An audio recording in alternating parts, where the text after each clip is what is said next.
My expectations after founding IPAF was a lot of hope and belief in my own ability to persuade people who were coming into the industry very slowly that it might be a good idea to get together as a group of people because we could help each other promote the use of aerial platforms.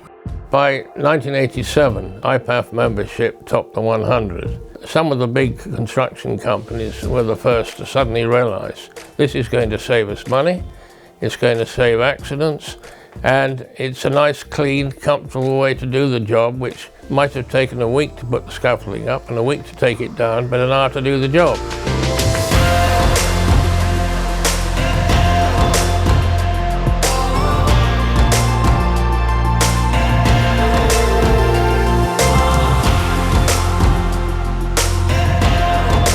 Well, in 1993, I was absolutely determined that we were going to get training introduced. We introduced the MUP operator training program. The more cards we were issuing, every week we'd get 2 or 3 people ringing up or sending back a crumpled card that had been left in the jeans and gone in the washing machine, and the plastic didn't keep the card dry. So I then approached our publicity people, and they came back very shortly with the PAL card, which is different in that they turned it 90 degrees. Everybody wanted a PAL card once they saw them.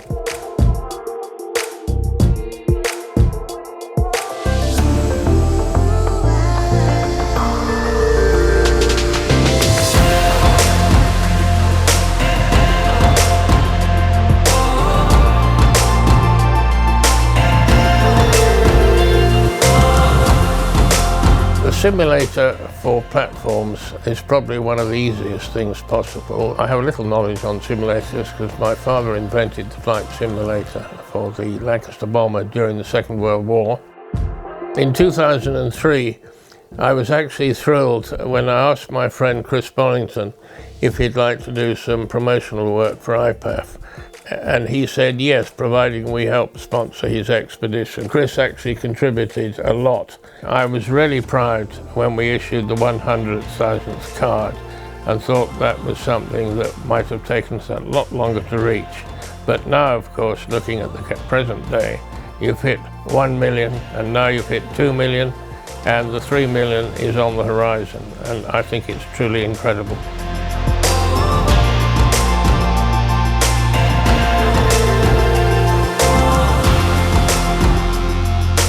IPAF is all about sharing best practice. Best practice should be almost identical everywhere in the world.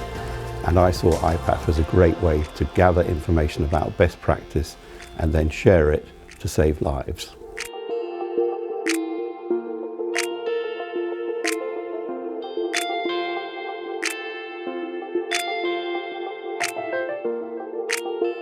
The industry is growing fast. The number of MEWPs out there is just exploding, and people need to be able to check that operators have been professionally trained by a system that keeps them up to date and which is certified and audited. I just see continued growth for the PAL card. There was huge interest all around the world. I have to say we couldn't have done it without the great team and also without the support of volunteers and members who rushed in and really wanted to make IPAF a success. IPAF's Clunk Click campaign, or Click It, was one of our most successful safety campaigns and made it really normal to wear a full body safety harness in a boom type platform.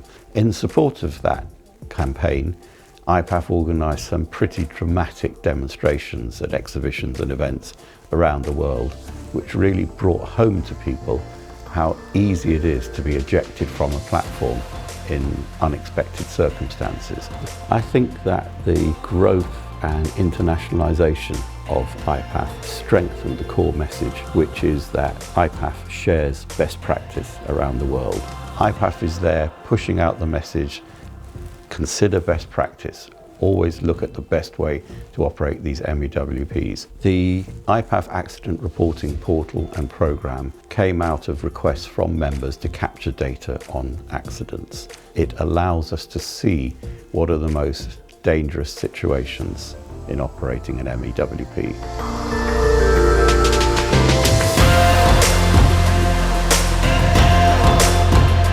The Andy Access character led on from the creation of the accident reporting programme, and it allowed IPAF to focus on specific campaigns, specific messages coming out of that, and it's taken on a life of its own now.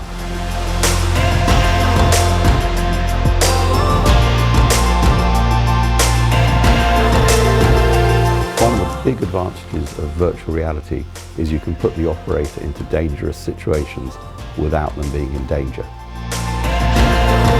I've been involved for many years with work groups, the IPAF Council, the IPAF Board of Directors. Big change for me, looking at it from the other side, but I thought I could make a big difference, and after quite a lot of thought, I decided to apply.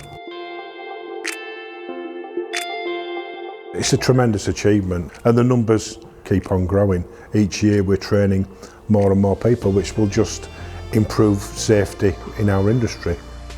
The apprenticeship scheme has been a massive development for IPAF, working with its members to develop a programme and encourage young people into our industry. We just need to try and ensure that we get that in other parts of the world, because the shortage of good people is a problem everywhere. I think one of the first conversations I had was we need an app, and we need an app that can store a digital PAL card.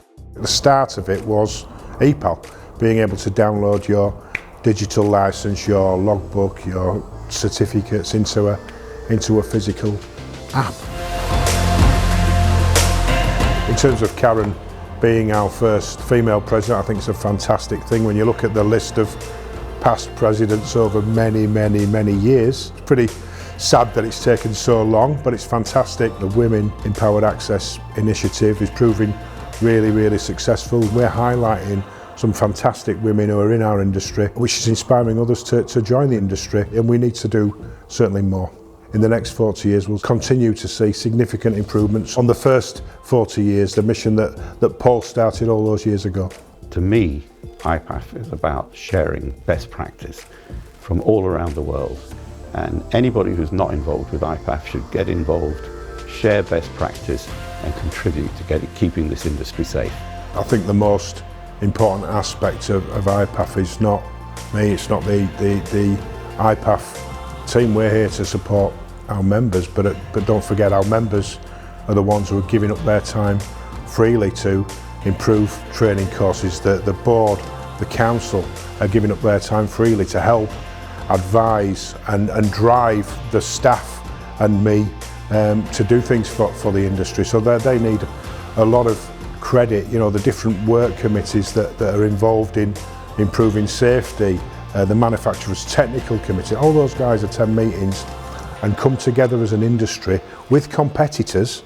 That's why this industry is so unique. They're coming together as competitors to improve the safety within the whole industry, not for their benefit, for the benefit of everybody. And I think that's what makes IPAF so special.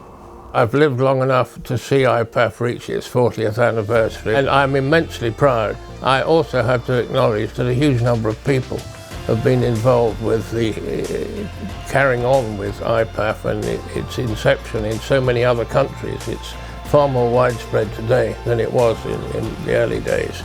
And yes, I'm immensely proud that I had something to do with it at the beginning.